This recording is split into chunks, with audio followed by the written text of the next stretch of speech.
하나님 말씀 보겠습니다. 사무엘상 11장입니다. 사무엘상 11장 1절에서 15절까지 제가 한 절 읽고 여러분들이 한 절 읽겠습니다. 사무엘상 11장입니다. 구약성경 422쪽입니다. 422페이지 사무엘상 11장 1절에서 15절까지 제가 한 절, 여러분들이 한 절을 교독하겠습니다. 암몬 사람 나하스가 올라와서 길르앗 야베스에 맞서 진침해 야베스 모든 사람들이 나하스에게 이르되 우리와 언약하자. 그러면 우리가 너를 섬기리라 하니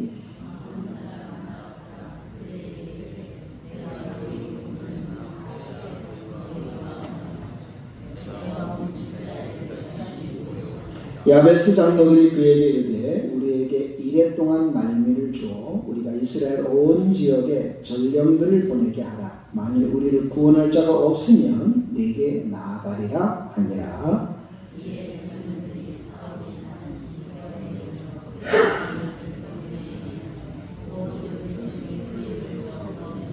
마침 사울이 밭에서 소를 몰고 오다가 이르되 백성이 무슨 일로 우느냐 하니 그들이 야베스 사람의 말을 전하니라.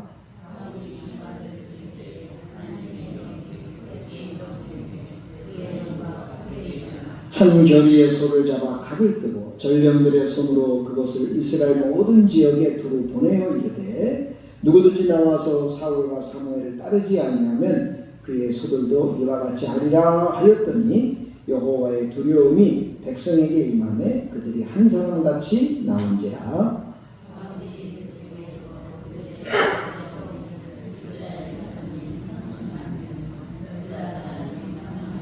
우리가 와 있는 전령들에게 이르되 너희는 길르앗 야베스 사람에게 이같이 이르기를 내일 해가 더울 때에 너희가 구원을 받으리라 하라. 전령들이 돌아가서 야베스 사람들에게 전하매 그들이 기뻐하니라.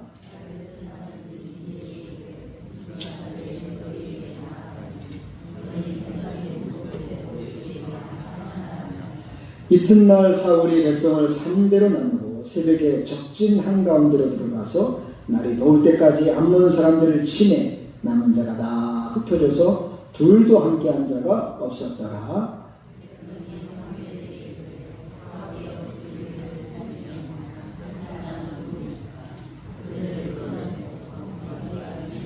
사울이 이르되 이날에는 사람을 죽이지 못하리니 여호와께서 오늘 이스라엘 중에 구원을 베푸셨음이니라.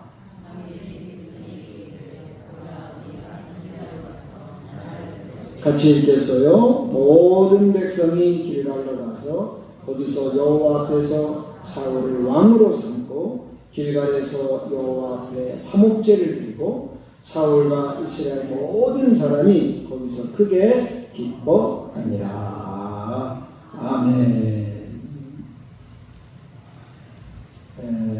오늘은 이스라엘의 첫 번째 왕 사울이 이제 드디어 왕으로서의 역할을 감당하는 그런 내용을 잠깐 살펴보고자 합니다. 제가 전에도 말씀드린 대로 이 사무엘상이라는 성경은 사무엘과 사울, 다윗 이 세 사람을 중심으로 이렇게 말씀이 이어져 있어요.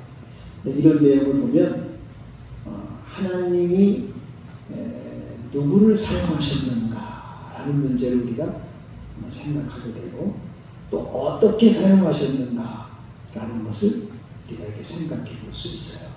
하나님 누구를 어떻게 사용하셨나라고 하는 것이 이 사무엘상에 중심적으로 흐르는 그런 내용이죠. 그래서 사무엘상은 하나님이 인생을 어떻게 통치하시는가를 살펴보는 그런 내용으로 가득 차 있어요. 우리 사무엘상을 잘 보면 하나님이 나를 어떻게 사용하시는가 그리고 나는 하나님 앞에 어떻게 순종해야 되는가를 배울 수 있는 귀한 말씀이기도 하죠.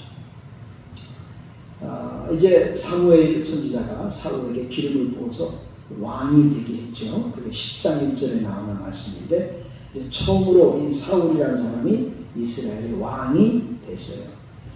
근데 이제 오늘 본문에 보면 사울이 왕으로 기름 부음을 받고 기브아라고 하는 자기 집으로 돌아가서 얼마 있었어요. 근데 소식이 들려오는 거예요. 길르앗 야베스 사람들이 이제 찾아온 거예요. 길르앗 야베스 사람들이라고 하는 것은 우리가 역사적으로 올라가면 여호수아 시대에 12지파에게 땅을 나눠줬잖아요. 근데 2지파 반이 요단강 동쪽에 자리를 잡았어요. 그리고 9지파 반이 10지파 반이 9지파 반이죠. 이제 요단강 서쪽으로 자리를 잡은 거예요. 그래서 요단강 동쪽에 있는 2지파 반, 루벤과 갓지파와 므낫세 반지파, 므낫세가 반으로 짜겨져 가지고 오른쪽에 동쪽에 반이 있고 서쪽에 반이 있었어요. 그래서 2지파 반이 요단강 동쪽에 있었거든요. 이 지역을 길르앗이라고 해요. 길르앗이라고 하는 큰 지역인데 그 길르앗에 야베스 주민들이 있었고 또 길르앗 라못이라는 곳이 있었고 길르앗이라고 하는 큰 지역이 있었어요. 이들이 다 길르앗 지역에 있는 사람들이고 길르앗 야베스는 중심 도시의 사람이죠. 근데 그 바로 옆에 암몬이라고 하는 나라가 있었어요. 이 나라가 호시탐탐 그 길르앗 야베스 주민들, 이 2지파 반 사람들을 계속 괴롭힌 거예요. 실제로는. 그래서 조금 괴롭히다가 이번에는 아주 큰 전쟁을 치르려고 경계선을 넘어가지고 길르앗 야베스라고 하는 지역, 큰 도시인데 거기 와서 성을 에워싸는 거예요. 그러면서 이제 너희들은 나에게 행복하라 그렇게 이제 말을 했죠. 그러니까 이제 야베스의 이제 그 대표되는 장로들이 이제 암몬 족속과 이제 지도자와 대화를 하는 거예요. 우리에게 그래도 당신이 전쟁을 이렇게 걸어왔으니 우리 서로 화친하자. 그러니까 화친은 무슨 화친이냐? 소리를 냈다 저겁니다. 그러니까 이제 깜짝 놀라가지고 그럼 우리한테 한 7일만 좀 시간을 달라. 그래서 우리 가운데 당신들하고 싸울 만한 사람이 없으면 우리가 다 당신대로 하겠다. 다 하는 대로 하겠다. 그러는 거예요. 그러니까 막 유두문자를 쓰면서 아주 무시무시한 말을 하는데 너희의 두 눈을 다 빼버리고 말겠다. 이렇게 하는 거 얼마나 무섭고 흉측한 말이냐고. 그러니까 길르앗 야베스 장로들이 그냥 벌벌벌 떨 수밖에 없었죠. 그래도 마지막 순간에 이제 다 요단강 서쪽에 있는 이제 9지파 반에다가 다 이제 설명을 하고 특별히 방금 왕으로 세운 사울한테 찾아가서 그 사울이 기브아라는 동네에 있었는데 찾아가서 이야기를 한 거예요. 그 이야기를 들었을 때 사울 왕이 이렇게 표현이 되네요. 6절 한번 같이 읽어볼까요? 6절입니다. 같이 읽습니다. 시작. 사울이 이 말을 들을 때에 하나님의 영에게 크게 감동되매 그의 노가 크게 일어나니라.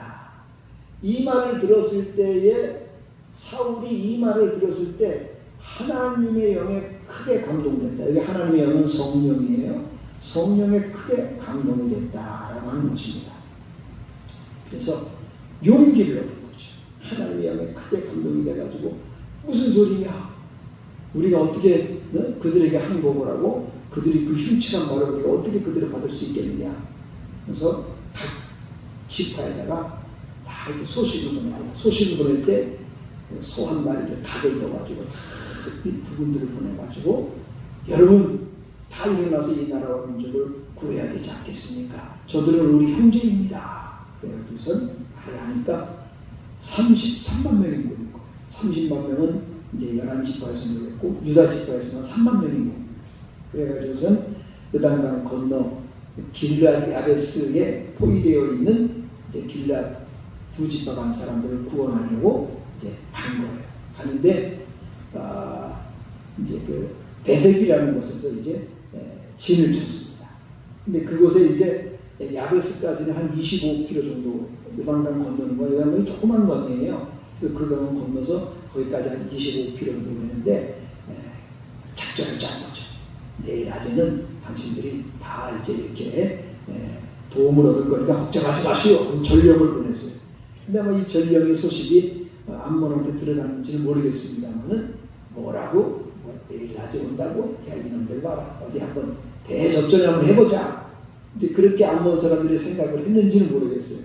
그런데 밤새 아주 그 혀를 찌를 정도로 사울이 33만 명을 세 대로 나눠가지고 전방, 후방, 중앙 지방에 보내가지고 밤새 올라간 거예요. 깜깜한 밤에 올라간 거예요. 막 새벽에 막 들이닥친 거예요. 들이닥쳐가지고서는 그냥 암몬을 쳐부숴요. 시간 내내 낮에 동트고 해가 날 때까지 싸움을 해가지고 그들을 다 물리친 거예요. 이 암몬이라는 나라는요 대단히 흉측한 사람들이 그리고 아주 전쟁에 능한 사람들이 그런데 사울 왕이 아주 첫 번째로 보기 좋게 대승리를 이제 거두게 된 거죠. 대승리를 거두고 돌아올 때 이런 일이 있었어요. 여러분 한번 우리 27절 27절은 10장 27절을 한번 볼까요? 여러분 10장 27절입니다. 10장 27절이에요. 한번 같이 한번 읽어봐요. 시작. 어떤 불량배는 이르되 이 사람이 어떻게 우리를 구원하겠느냐 하고 멸시하며 예물을 바치지 아니하였으나 그는 잠깐이다. 그는 사울이에요. 근데 사울이 왕으로 들고 갈 때 굉장히 불평하고 비난하는 사람들이 있었어요.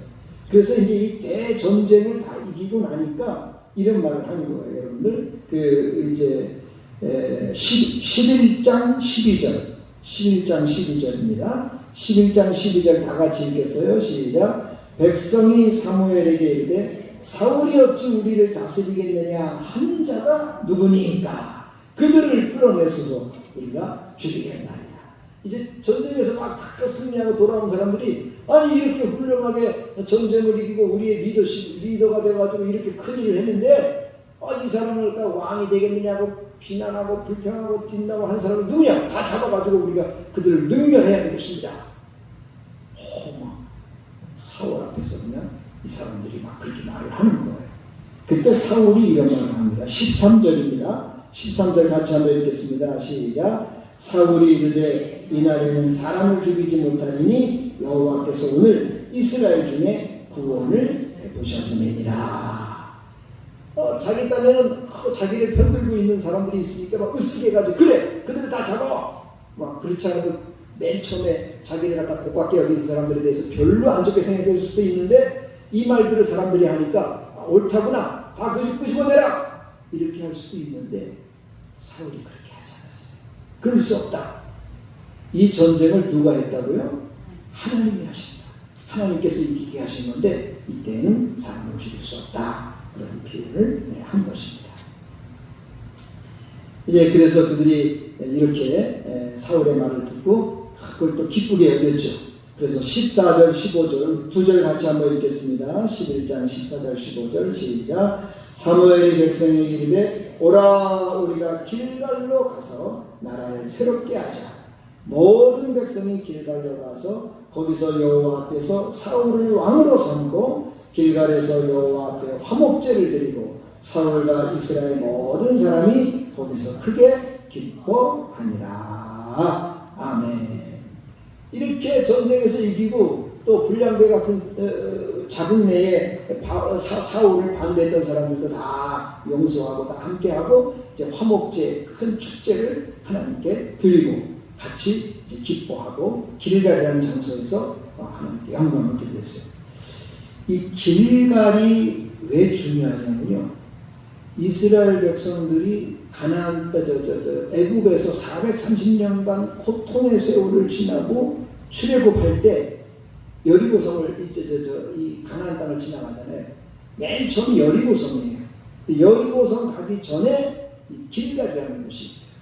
그곳에서 하나님께 돌을 세워가지고 하나님께 경배하고 언약을 합니다. 하나님 우리를 지켜주세요. 그래서 이 모든 일을 다 한 다음에 항상 우리가 여기서 하나님께 영광을 돌리겠습니다. 그래서 길갈은 신앙적으로 정치적으로 굉장히 중요한 지역이 됐어요. 이스라엘의 왕들이 힘들 때는 길갈에 가서 힘을 얻고 이스라엘 백성들이 느슨해지고 연약해질 때는 길갈에 다시 모여가지고 큰 힘을 얻는 그런 길갈은 어쩌면 언약의 장소 그곳에 돌을 세워가지고 하나님께 경배하고 언약하던 곳이었기 때문에 모든 전쟁의 시작과 끝을 이 길갈에서 행했던 것을 볼 수가 있습니다. 여기서 이미 사울이 왕으로 기름 부음을 받았음에도 불구하고 길갈에서 다시 왕으로 이렇게 출대하는 그런 일들이 또 여기에 있었습니다.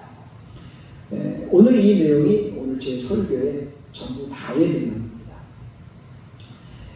여기서 우리는 한 세 가지를 하나님 안에서 잘 깨닫고 또 은혜를 받고 또 생활 속에 그렇게 실천해야 될 것입니다. 근데 다 말씀을 드린 바 있습니다만 첫 번째로 어떤 하나님의 은혜가 있었냐면 11장 6절 아까도 읽었죠? 제가 한번 다시 읽어드릴게요. 11장 6절에 보면 사울이 이 말을 들을 때 하나님의 영에게 크게 감동되며 그의 노가 크게 일어났다. 사울이 왕직은 받았어요. 이미 받았죠. 그러나 하나님의 영에 의해서 능력을 힘입어야 진정으로 사역을 감당할 수 있다는 것을 이제 볼 수가 있는 것입니다. 여러분들 우리 사도행전 1장 8절을 다 기억하고 암송하시죠. 오직 성령이 너희에게 임하시면 너희가 권능을 받고, 성령이 임해야 권능을 받는 거예요. 힘을 얻는 거예요. 힘을 얻어야 사명을 감당할 수가 있는 거예요. 베드로 사도도 그런 말을 했죠. 우리가 무슨 일을 하려거든 누구의 힘으로 하고? 하나님이 주시는 힘으로 하고. 여러분, 이게 굉장히 중요한 신앙 고백이에요. 우리가 하는 것 같고 내가 하는 것 같고 뭐 그런 것 같지만 실제로는 하나님이 주시는 힘으로 한다는 사실을 알으셔야 돼요. 그렇지 않으면요, 우리가 막 까부러지고 그냥 힘들고 무기력해지고 막 무력감에 빠지고 우울감에 빠지고. 사실은요, 인생은 전투와 같다고 했어요. 그러니까 이 삶 자체가 전쟁이에요. 전쟁. 이게 얼마나 고달프냐. 안 그런 사람도 있지만 대부분의 사람들이 굉장히 힘들고 어려운 거예요. 그러니까 그런 것에 질식되고 주눅들고 힘들고 어려우면 길을 펼 수가 없는 거죠. 그래서 더 힘들고 어려운 거예요. 우리나라에도 고독사가 적지 않게 있습니다. 고독사라는 거 여러분 아시죠? 혼자 있다가 죽음을 맞이하는, 그런 거 하나님께서 기뻐하는 일이 아닌데 그런 일이 우리 가운데 있을 수 있는 거예요. 사랑하는 여러분들, 하나님의 영, 성령으로 충만하시기를 바랍니다. 그래야 믿음의 삶, 내 인생의 삶을 참 힘있게 살아갈 수가 있습니다. 오직 성령이 너희에게 임하시면 너희가 권능을 받고 힘을 얻어야 된다. 이 말이에요. 힘을 얻어야 된다. 여러분, 이 사울의 전쟁 사역은 굉장히 위험합니다. 처음 하는 거예요. 처음. 그러니까 얼마나 사울이 막 쿵쾅거리고 이걸 잘할 수 있을까? 얼마나 마음이 힘들고 어려워. 또 백성들이 무슨 훈련된 조직체가 아니었거든요. 그냥 갑자기 모여가지고 사울의 말에 출격! 해가지고 가는 사람들인데 어떻게 할 수 있겠어요? 저 암몬은 굉장히 능수 있는 사람, 전쟁에 능한 사람들인데 이게 이기기가 쉽지 않은 거예요. 그런데 하나님을 의지하는 거죠. 사람의 힘으로는 감당하기 어렵습니다. 이 암몬 족속은요, 불안당 같은 사람들이에요. 그러면 그 부족 체계가 얼마나 견고한지 싸움도 잘하고 약탈도 잘하고 요단 동편에 있는 나라들 다 암몬한테 휘둘려가지고 얼마나 힘든지 몰라요. 그런데 이 암몬이라는 이놈들이 이 길앗을 쳐들어온 거예요. 사울이 하나님 앞에 기도하면서 하나님께서 힘을 주시고 그가 하나님의 영에 감동되고 성령에 감동될 때 이 어려운 일을 이길 수가 있었다 라고 하는 것이 오늘 우리가 읽은 말씀 중에서 첫 번째로 배워야 될 중요한 교훈이라는 것입니다. 그렇습니다, 여러분들. 우리의 삶 속에서도 이와 같이 감당하기 어려운 영적 전쟁이 많이 있습니다. 사람들과의 관계에 있어서, 일과의 관계 속에서, 여러 가지 많은 삶의 현장에서 사울이 이르되 이날에는 사람을 죽이지 못하리니 여호와께서 오늘 이스라엘 중에 구원을 베푸셨음이니라. 그래서 그렇게 사람들이 사울의 왕 되는 것을 비판하는 사람들 잡아다가 그냥 처단하려고 했는데 사울이 그것을 막은 것입니다. 이 말씀 속에서 우리가 참 중요한 거 한 가지 깨닫고 배울 수가 있어요. 이게 무슨 말인가 하니 사울을 반대한 사람들, 이 사람들을 용납하고 품을 수 있는 지도자, 그런 사람이 참 훌륭한 사람이다. 우리들도 삶을 사는 동안에 성공하고 형통할 때 상대방을 막 비난하고 무시하고 그럴 수 있어요. 그런 환경이 생길 수가 있어요. 일이 잘 될 때 넘어지기 십상입니다. 그래서 성경에는 넘어질까 조심하라고 했잖아요. 자기를 반대하고 비판하는 사람들 옳다구나, 이때 처단할 수 있는 좋은 기회잖아요. 그런데 그렇게 하지 않았어요. 그래서 오늘 이 말씀을 통해서 우리가 배울 수 있는 것은, 깨달을 수 있는 것은, 나를 혹이 반대하고 나에게 좀 마음의 상처를 줬어도 내가 그를 넉넉히 사랑할 수 있는 그런 마음을 갖는 것이 얼마나 중요한가. 사도 바울은 로마서 12장 18절에서 할 수 있거든 너희로서는 모든 사람과 더불어 평화하라. 제가 학교 다닐 때 이 말씀에 큰 은혜를 받았어요. 그래서 이 로마서 12장 18절을 쪽지에 써가지고 내 기숙사에 이렇게 붙여놓고 제가 이렇게 그냥 볼 식상에 앉을 때마다 너희로서는 할 수 있거든 모든 사람과 더불어 평화하라. 아멘. 그렇게 살게 해주세요. 그렇게 살게 해주세요. 그런 훈련을 한 적이 있었습니다. 그렇습니다, 여러분들. 할 수 있거든 너희로서는 모든 사람과 더불어 평화하라. 여러분, 악을 무엇으로 이겨야 돼요? 선으로 이겨야 돼요. 악을 악으로 갚으면 안 돼요. 악을 선으로 이길 때 진정한 승리와 이김이 여기에 있다는 것을 이 전쟁 승리 후에 사울이 보여준 아주 멋진 모습이었습니다. 마지막 세 번째로는요, 아까도 우리가 이제 말씀을 제가 좀 강조했습니다만은 이스라엘 백성들이 이 가나안 땅, 적과 꿀이 흐르는 가나안 땅에 살면서 가장 중요한 첫 번째 장소가 길갈이었어요. 길갈. 요단강을 믿음으로 건너면서 제일 먼저 만난 그 지역이 길갈이에요. 그곳에 12돌을 쌓고 거기서 하나님께 예배를 드리고, 하나님 감사합니다. 이제 우리를 이 땅으로 이끌으셨사오니 우리가 항상 이곳에서 하나님께 영광을 돌리겠습니다. 그렇게 했어요. 우리 11장 14절 15절 아까도 읽었지만 한 번 더 읽겠습니다. 14절 15절 같이 한번 읽어요. 시작. 사무엘이 백성에게 이르되 오라 우리가 길갈로 가서 나라를 새롭게 하자. 모든 백성이 길갈로 가서 거기서 여호와 앞에서 사울을 왕으로 삼고 길갈에서 여호와 앞에 화목제를 드리고 사울과 이스라엘 모든 사람이 거기서 크게 기뻐하니라. 아멘. 길갈은요, 이스라엘 백성들이 하나님의 약속의 땅 제일 먼저 밟은 곳, 그것이 길갈이에요. 요단강 건너가지고 제일 먼저 발을 디딘 곳이 길갈이에요. 거기서 12돌, 12지파를 대표되는 12돌을 쌓고 하나님께 예배를 드린 곳이에요. 처음 신앙이 굉장히 중요해요. 그래서 요한계시록 2장 5절에 에베소 교회에 주님이 책망하면서 무엇을 잃어버렸다고 그랬어요? 처음 사랑을 줘요. 처음 사랑.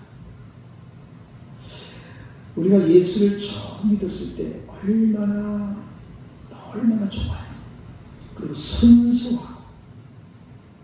여러분들 지금 신앙생활 오래 했잖아요. 수십 년 세월 지났죠. 여러분 스스로 한번 비교해보고 한번 생각해보세요. 나의 처음 신앙과 지금의 신앙은 어떨까? 실제로는 처음보다 지금이 더 좋은 신앙으로 변해 있어야 그게 좋은 것이죠. 디모데전서 5장 12절에 보면 처음 믿음을 저버리면 심판을 받는다고 했어요. 그렇습니다, 여러분들. 주님이 주신 이 첫사랑, 첫 믿음, 이걸 꼭 간직하고 아름답고 너무너무 순수했던 그것. 내가 주님을 처음 만났을 때, 여러분 그런 찬송들 있잖아요.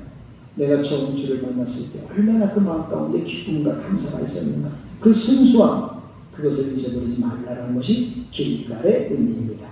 길갈은 출애굽 이후에 가나안 정착의 처음 장소였어요. 비로소 모든 백성들이 여기서 다시 한번 사울을 왕으로 삼고 사무엘과 함께 제사를 드리면서 하나님께 영광을 돌리고 백성들은 크게 기쁨이 있었던 그 길갈, 처음의 믿음, 그것을 우리에게 알려주고 있는 겁니다. 오늘 말씀을 통해서 여러분들이 이 세 가지를 마음 가운데 깊이 묵상하고 오늘 저녁에 주신 말씀 하나님 감사합니다. 늘 성령으로 충만해야 모든 일을 이기고 감당할 수가 있다는 것. 그래서 성령 충만은 말씀 충만, 믿음 충만, 기도 충만이에요. 그게 성령 충만의 중요한 요소들이에요. 그런 것들이 어우러질 때 하나님께 영광이 되고 영으로 충만해지는 것입니다. 그럴 때 이게 내가 한 게 아니고 하나님이 하셨군요 라고 고백할 수가 있는 거예요. 그렇지 않으면 자기 생각이 너무 많은 거예요. 사실은 여러분들 우리가 믿는 사람들, 예수 믿는 사람들은요 성경이 이렇게 선포하고 있어요. 내가 그리스도를 믿는 것, 내가 그리스도를 믿는 것은 이미 내가 그리스도와 함께 있는 거예요. 내가 그리스도와 함께 십자가에 못 박혀 죽었나니 이제는 내가 사는 것이 아니요 내 안에 그리스도께서 사신 것이다. 이제 내가 육체 가운데 사는 것은 나를 위하여 자기 몸을 버리신 하나님의 아들을 믿는 믿음 안에 사는 것이다. 그렇게 고백을 했단 말이에요. 그게 우리 정체성이에요. 우리 기독교인들의 정체성이 뭐냐? 내 안에 그리스도가 사는 거예요. 이게 굉장히 중요한 정체성이에요. 이걸 잃어버리면 우리 근본과 기본이 흔들리는 거예요. 내 안에 사는 이 그리스도. 그것이 바로 우리가 가져야 할 아주 성령 충만한 모습이라는 것 우리 마음가짐을 묵상하고 또 사울을 통해서 그런 것처럼 교만하지 말고 나를 반대하는 사람이 있을지라도 좀 인내하고 좀 기다려주고 그를 위해 기도해주고 상대방을 위해서 기도해줄 수 있다는 게 얼마나 좋겠어요. 나를 폄하하고 미워하고 뭐 저 사람이 하게 돼야 지나가는 소가 웃겠다 뭐 이렇게 비판하고 비난하는 사람도 그때도 참았는데 두 번째 또 참은 거잖아요. 이거 쉽지 않아요. 두 번째 참기 쉽지 않거든요. 사울이 그렇게 했다고요. 초창기 때 사울은 굉장히 훌륭한 모습을 볼 수가 있었습니다. 사랑하는 성도 여러분, 우리들도 처음 가진 주님 주신 이 처음 믿음 온전히 끝까지 가지고 하나님께 영광을 돌리며 살아가시는 저와 여러분 되시기 바랍니다. 우리 시편 48편 14절에 뭐라고 그랬어요? 이 하나님은 우리의 하나님이시니 우리를 죽을 때까지 인도하신다고 그랬어요. 할렐루야. 하나님 우리를 죽을 때까지 인도하시는 나는 어떻게 해야 돼? 죽을 때까지 하나님이에요. 그것이 신앙의 기본. 얼마나 하나님 나에게 함께 하시는 게 얼마나 감사해요. 내 평생에 여호와를 찬양하고 내가 여호와의 집에 영원히 거하는 것 그것이 아름다운 시편 23편의 그런 고백 아니겠어요 여러분? 여호와는 나의 목자시니 나를 푸른 주랑 쉴 만한 물가로 인도하시는구나. 나의 평생에 선하심과 인내하심이 정녕 나를 따르리니 내가 여호와의 집에 영원히 거하리로다. 그런 믿음과 은혜가 여기에 있는 거예요. 우리 영상교회 성도 여러분, 수요예배에 나온 우리 귀한 여러분들 오늘 주신 말씀을 꼭 붙잡고 성령 충만해야지. 또 교만하지 말고 겸손해야지. 그리고 처음 신앙을 잊어버리지 말아야지. 다시 말하는 저와 여러분 되기를 축원합니다.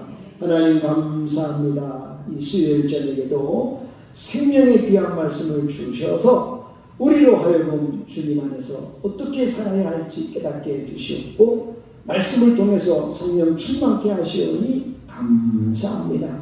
성령 충만하여 사로잡혀 성령으로 사로잡혀 하나님 앞에 큰 힘으로도 나아가는 저희들 다 되게 해주시고 교만을 버리고 겸손하게 하시고 상대방을 위하여 기도해 줄 아는 아름다운 마음도 갖게 해 주시옵고 처음 사람 잊어버리지 말고 끝까지 견지하며 나아가는 우리 영상교회 성도들 다 되게 해 주시옵소서. 돌아가는 걸음도 주님 함께 동행해 주시고 다시 만날 때까지 은혜 가운데 붙들어 주시올 줄 믿사오와 예수님의 이름으로 감사기도 하옵나이다. 아멘. 하늘에 계신 우리 아버지여 이름이 거룩히 여김을 받으시오며 나라가 임하시오며 뜻이 하늘에서 이루어지는 것 같이 땅에서도 이루어지리라. 오늘날 우리에게 일용할 양식을 주옵시고 우리가 우리에게 죄 지은 자를 사하여 준 것 같이 우리 죄를 사하여 주옵시고 우리를 시험에 들게 하지 마옵시며 다만 악에서 구하옵소서. 내게 나라와 권세와 영광이 아버지께 영원히 있사옵나이다. 아멘. 하나님 아버지 감사합니다. 주께서 주신 말씀을 통해서 우리 마음 가운데 은혜가 역사해 주시고 우리가 나가는 길을 좀 지켜주셔서 말씀하고 뚫리고 근절히 보고